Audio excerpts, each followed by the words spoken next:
just to show you how capable this little airplane is. All right, now Gyro off. Trim mode. I just turned the gyro off. There's no gyro, there's no help at all, and I'm going to land it.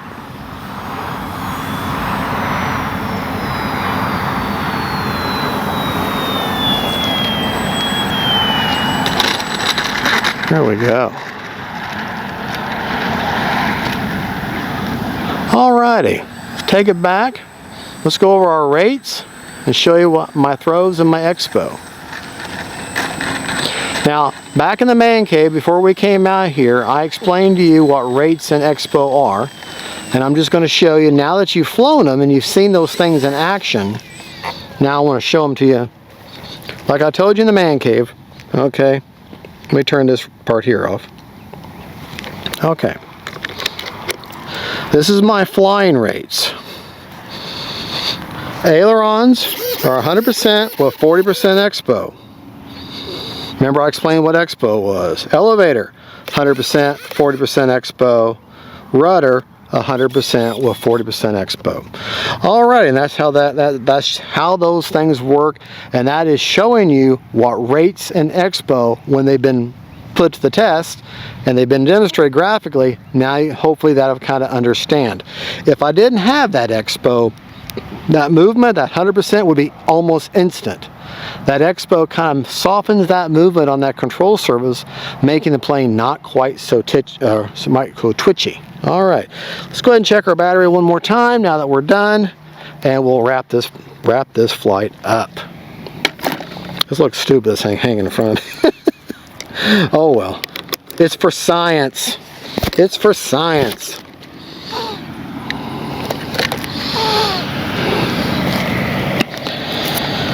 All right, remember the prop is off, throttle cut is engaged. All right, check our battery. 28%, that's a good place to have your battery. 37, 37, 37 per cell. 27 volts per cell. As you can see, where I have that battery, it's a 2200. I pretty much have it all the way forward. And remember, we talked about CG back in the man cave before we come out here, but let me show you again. CG is 50 to 60 millimeters back the leading edge root of the wing, or leading edge of the wing, which puts it right about there. This plane is actually still a little bit tail heavy, but it's okay. Right there on that 60 with that 20, that small 20. Well, I'm in the wind though. That 2200, she balances pretty well perfect right there, and that's what you want. You want a good balanced plane. Alrighty, well, FMS, thank you for putting this plane out.